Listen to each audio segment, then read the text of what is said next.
All right, we are live with Brian Priest and Chad Blevins. Brian, go ahead. Well, hey, welcome to our second podcast. Very excited to be here hosting this. This is what we would call part two or redux or whatever you want to redo with Chad Blevins here, our second part of our blog series with Chad Blevins, now the director of wrestling at the Utah High School Activities Association. And last week we had a great discussion with Chad, but he said this past Friday he would have some answers to some critical questions about the state duels and some calendaring issues with the state tournaments and so forth. There's some big things are going to be happening at the state Friday, and so we want to hear from Chad about what was discussed and maybe some of the resolutions. So go ahead, Chad. Well, it's good to be with you guys again. It was an interesting experience as some things were discussed and some things were discussed beforehand, and some things were decided and some things will be decided in August. The proposal process and decision making takes a while, but here's where we're at. There are two items that will be put into effect immediately. The first item is we've had a lot of feedback, and we are going to do more coaches' involvement in evaluating officials. And the officials would love to get back. I talked to Billy, our officials president, and we might use the Arbiter system that is current. We probably will. We just need to make it more accessible. So we want coaches to be evaluating officials, and we're hoping that can make an impact on which officials are officiating the state meet. We have an incredible group of officials in Utah. The second thing that we'd like to implement immediately, however, we need to make sure we're on the same page as coaches because it has ramifications. And that is, over the last certain amount of years, I'm not sure how many, Bart isn't sure, it has been the practice that when weigh-ins start, that the deadline for entrance into the tournament is weigh-in starts. Therefore, if a wrestler does not make weight or a wrestler has a skin condition, there is a DQ in the bracket. It's a forfeit. Can I ask a question about that? Yes. That's the stupidest rule. Why do they do that? Why doesn't an alternate get to go if it doesn't make weight? So we're going to talk about that right now. So I'm going to see if Scott did my suggestion or made my suggestion to the thing. Go for it. I guess we'll see. I had a solution to the problem, remember? I think so. I might need some refreshing. But okay. So basically every coach would obviously like to have alternates wrestling. Well, I talked to Bart Thompson yesterday, and he helped me realize that if we go through with this change, which we can, and make the entrance deadline at the end of weigh-ins, if there is no alternate present, the only bad thing is there will be a bye in the bracket, and that bye will be against a number one seed from another division, which creates generally a point reduction for a team hunting for a title. So that's your negative. The bottom line is, but wouldn't there be a bye anyways if a kid didn't make weight? You'd have no, that's a forfeit. There's a big forfeit, and that's the distinction. A DQ, a forfeit, is not the same thing as a bye. So kid doesn't make weight. What was that? Team points wise, you're talking. Correct, and the way it's defined in the rule book. So DQ or forfeit, the wrestler automatically gets 4 points. They get the advancement and the pin points. A bye, if they win their second match, they get 2 points for that bye. So they're possibly getting 0, 2, 3. It's a difference in the points. So that's the main negative. Now, as long as coaches are on the same page and we're bringing our alternates to the state meet, this should not be much of an issue. But that is something that coaches should know if we're going to change to that practice. Well, my suggestion was at the time was do the skin checks and the medical releases before you actually put them on the scale. And that's something. Therefore, there wouldn't have been an issue anyway. So it would only be a weight. You're telling me it'd only be a weight loss issue then? yeah, then it would be just whether they crossed the scale and made weight, but that would be done after they were medically determined to wrestle. You know, Yeah. so I guess there's. that's what I told Dave Van Vigay last year. I said, why don't you just disqualify them medically and then weigh them in, and then there wouldn't have been an issue. So Brian, that suggestion's great, and we actually might want to go that route. We've got 3 choices.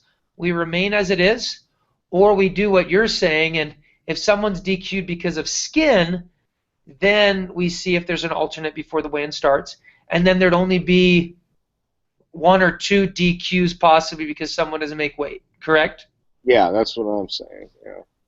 So I might need to do a vote because there are 3 possibilities.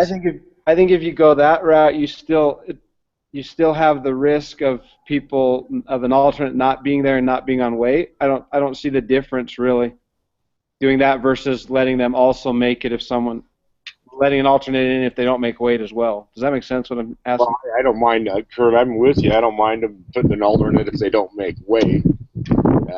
I just said the solution for last year was if they were doing the skin check before actually weighing in the wrestlers, and then they would have been medically disqualified anyway. And then, yeah, Chad, sounds like you'll have to do another Survey Monkey, but in my opinion, I'd rather alternates in, even if the points are scored differently, because then a kid's then there's actually something to fight for 9th place, you know.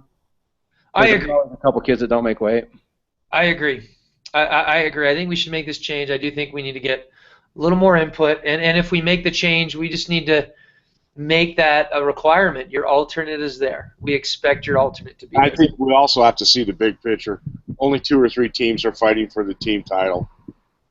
So I think we need to fill the brackets if all possible. And not let the bye thing hold things up, because I don't even mind buys as a coach with my wrestlers, because they just advanced in the bracket, and at the state tournament you just want to advance on the bracket. You know, I'm not going to be all tweaked over points. Maybe Wasatch and Box Elder might be, but I'm certainly not going to be. So Chad, that was discussed and no decision made yet because you need to get more input. What else did you guys? So that wasn't even discussed at the UHSA. It was between. All right, well, then let's jump in and talk about what you talked about last Friday. Yeah, let's get back to that. Okay, well, I'm almost to the UHSA. A couple of things. I think this is big. I'll go fast with these. Small schools have some requests. One, they want a girls' state tournament. So if we allow a girls' wrestling division, which I think could be a great thing, it does create 11 female sports in the state of Utah and 10 male. It looks like the cross male and female should be getting passed soon, is what I'm told, so that would be 11. Now, it still could pass where it's such a small thing and having a girls' division, but that needs to go through ADEC first. So that's the Athletic Director Board in August. Hopefully the small schools take that to ADEC in August. Do we have girl wrestlers to make that practical? Yeah, the second thing is 1A, 2A, 3A have a strong consensus. They want dual state championships. Well, when that got sent to ADEC originally, it was sent, this is according to what I've learned, it was sent at the same time that the large school was sent, and for whatever reasons, the 1A, 2A, 3A dual state tournament didn't get to the executive board. So now all these smaller schools have seen us and they want a dual state championship. That has to be taken to ADEC as well in August. Okay. So Chad, for people like myself, and I'm sure I'm not the only one, what is ADEC? Okay, thank you. I didn't know what it was till not too long ago either. So ADEC is a board with one athletic director who represents every region in the state of Utah, which is similar to the executive committee. That's a board with one head principal from every region in the state of Utah. The executive committee meets every couple months. ADEC doesn't meet quite as often, it doesn't seem like. Usually things have to get passed in ADEC through the Athletic Administrative Board before it goes to the Executive Committee Board. Both groups will be meeting in August again. So what's the level of bureaucracy that needs to... There's a lot of bureaucracy, as I'm learning. So that's happening with the small schools, what's it called, dual state tournament. It's going through ADEC right now. Is that also happening with the women's wrestling state, or is that just in talks right now? Well, both, here's the thing, both should go to ADEC in August. That's going to take follow-up from the small school representatives to push that. I will be reminding them to make sure they do that, but it's their place. Hopefully Barry Smith and I can make sure that gets done. Both those items should be discussed in ADEC in August. Let me ask you this question again. Are there enough female wrestlers to make a state tournament? So great question. The proposal from the small schools is start with an all classification girls state tournament. Maybe you start with 5 or 6 weight classes, and it's done at the same time as 4A, 5A. So starting out simple. Cool. I think if you start So what if you're like a Haley Cox and you could basically compete against the boys and do just fine? Or Candace Workman, who took second place in state. I agree. Do they get a watered-down competition? You know, in fact, we actually have a pretty good girl wrestler at Provo High. And I just, you know, I mean, I could see where they're going with this, you know, but at the same time, do we really have enough girls? I know some states do to really have a... Well, and you're bringing up a good question, Brian. I don't know if we have enough girls right now, but you open that up and maybe suddenly we get more girls coming out. Okay, That's the idea. I understand. Yeah, if you have a state tournament now, a coach has a reason to recruit some girls if he wants to. If he wants to be a part of that. Yeah. So Chad, the 2 things that are going to ADEC right now, the small school dual tournament and the all girls state. Yeah. Correct. So for the fans of those, the ones that are pushing for those, what's the earliest you'd see either of those happening? I don't see the girls' state tournament happening for at least February 2018. I mean, I think that's going to take some time. The small schools, it really depends on how that. If that could go really quick in ADEC and be taken to the executive committee right away, which I'm still waiting to get the date on ADEC from Josh. If that were to happen, the small school state could happen this upcoming February.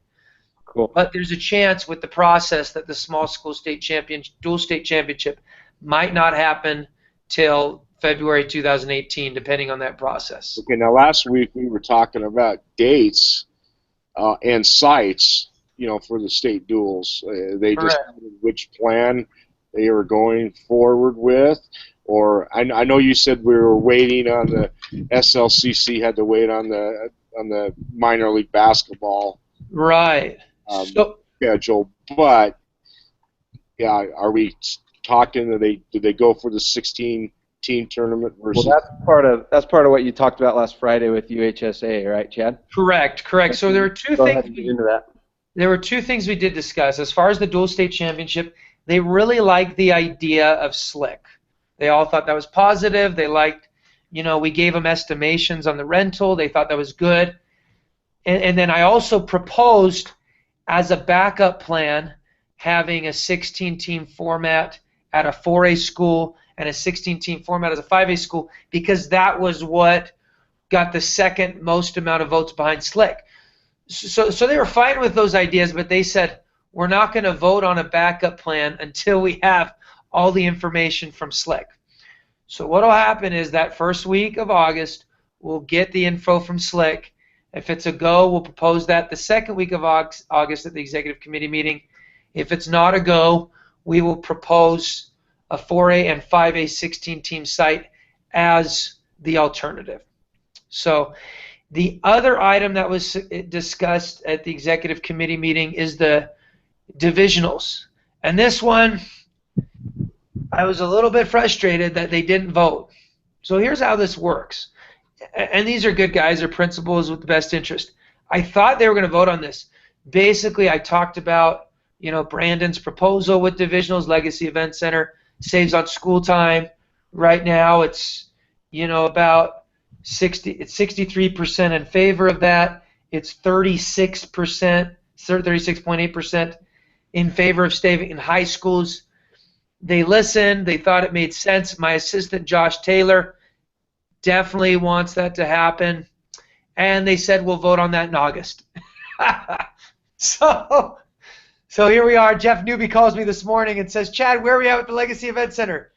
I told them, well, we'll know in August. So I propose my items, and then I leave, and then they discuss and vote later. I'm not there for the actual voting in any of Dad, these. we know the pros as coaches of the Legacy Event Center. It's that we can have everybody in one room and not have to bounce back and forth. What are the cons for these administrators that make this decision? Why would UHSA not approve us doing it there? Well, there's some loud voices. I mean, you got 14 compared to 24 coaches that want divisionals in the high school, and they're saying, hey, this is traditional. We like having the fans there. We feel like some of these coaches are saying it's spread out. We won't be able to coach all of our guys on so many mats at the Legacy Event Center. I do think so not all the coaches are on board with Legacy? No. There's 14 that voted against it. 24 voted for it. Now, I didn't have a vote, but I would have voted against it. I think someplace like Alta, Jordan was just fine. And in fact, I think you could go after school both days and get the tournament done with enough time. Yeah. I'm actually for keeping it where it's at. I mean, I thought Alta was a great facility. I agree with you, Brian. I think Alta is a great facility. I do think it's centrally located. It was. It's not a rodeo rink. I don't think that's a very. I don't know. I mean, I know we use it for a lot of wrestling events, but I just don't think it's that great of a venue, quite frankly. So here's a couple questions for you, Brian. As you're bringing up some good points. Well, one, you brought up a point. If things were to start a lot later, might be able to work out. My big issue is school time. I see this Legacy Event Center proposal, and I see our kids going to at least one day of school out of the 2 days. The other issue is representing the entire 4A, 5A. There will be a lot of driving if it's at high schools this year, if that makes sense. Divisionals could go very well to places that are causing many schools to drive 200 miles. So right now 4A is very spread out. So if the majority coach vote is to do the Legacy Event Center, but the committee still has to decide that makes the final decision. Is that what I'm understanding?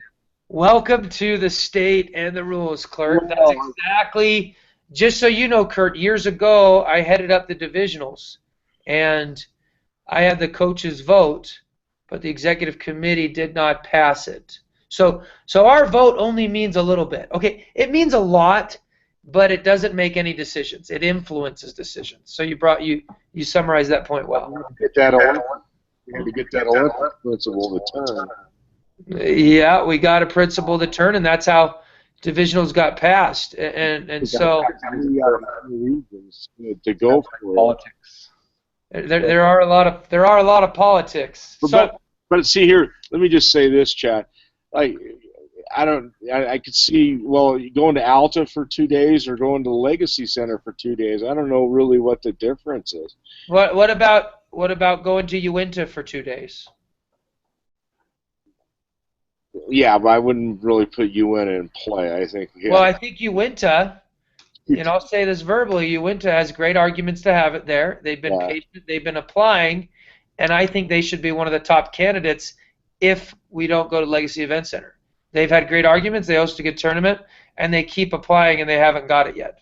So why do you think that they have a good argument? Why would you say they could get it? Yeah. I would say that they've put it in numerous times, for one. Two, they did do a divisional years ago, and I was there, and they did a good job. The argument against Uinta is you're asking 13 teams to travel a long ways, obviously. But the bottom line is, you go to a Legacy Event Center, a neutral site, every year the state isn't deciding what school should host a divisional tournament. The other factor is I see other sides that coaches don't. I mean, Wasatch went under. They lost money. Wade made it clear they will host, but it's not something they're anxious to do. It's a heavy burden on the schools, and schools are not making – they're either going under slightly or they're making a slight amount of profit. Yeah. And combining 4 divisions, we actually project to make profit for the state with the Legacy Event Center. So I can see that. yeah, but there's good arguments for the schools. There's good arguments for having divisionals in the schools. This is not a right or wrong issue. So, Chad, is there something that coaches can still voice an opinion about? Share that with me, or is it beyond that? So I kind of lost you there. Are you saying how do coaches voice their opinion? Is that what you're asking? Yeah, I'm asking.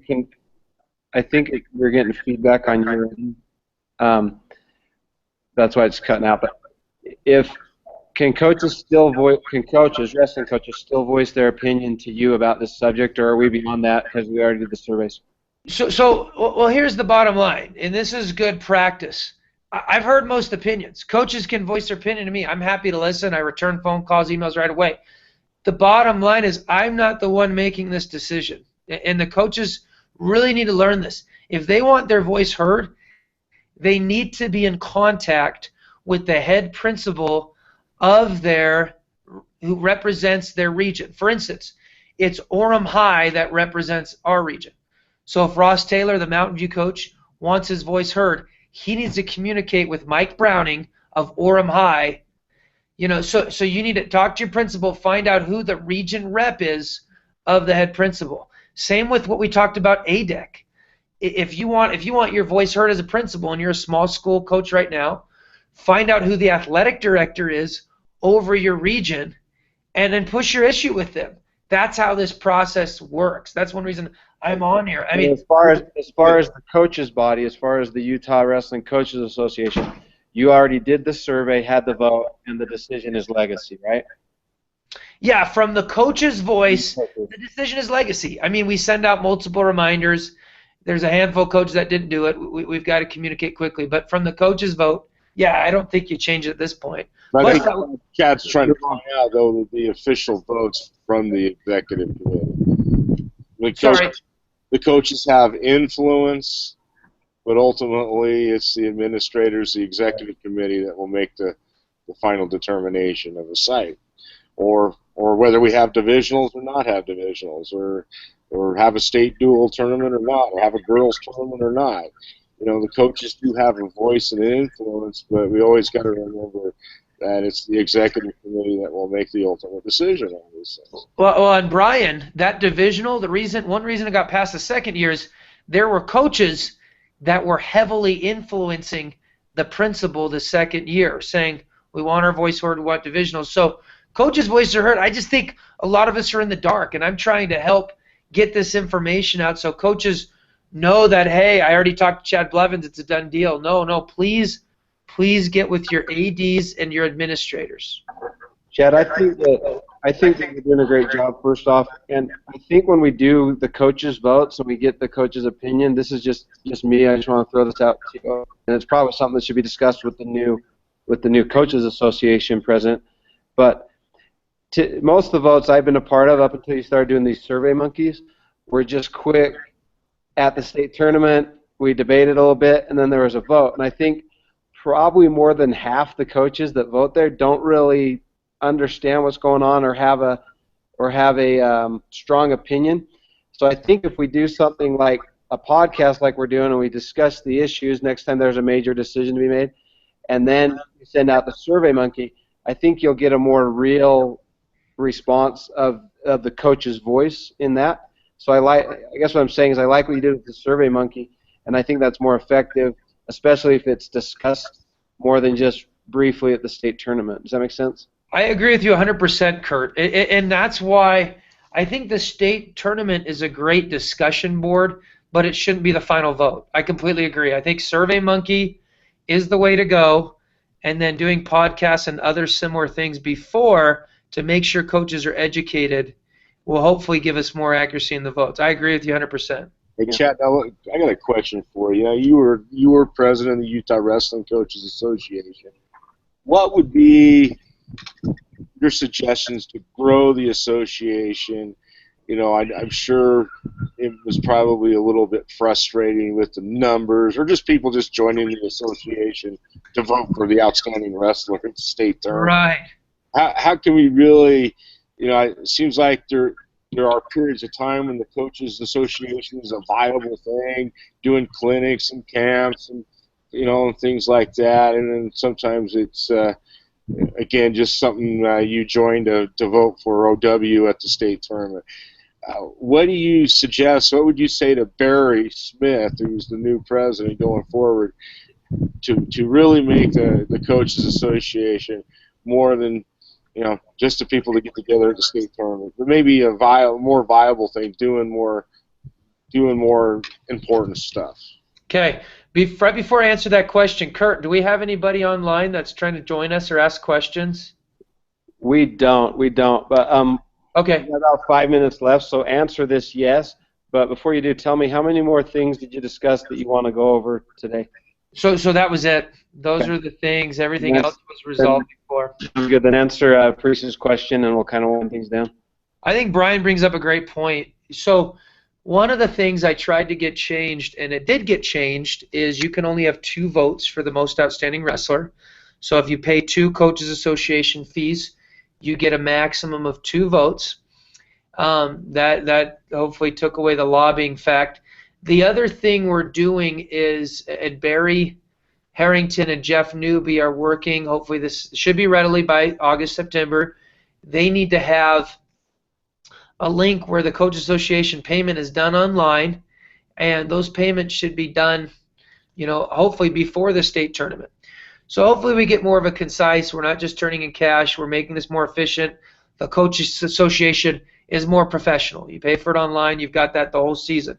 The other thing, now Barry Smith, I appreciated, he came up to the UHSA office at the beginning of May. We had Wade Disher, Jeff Yore, John Fager. We had, I think, 12, 13 coaches there discussing these issues.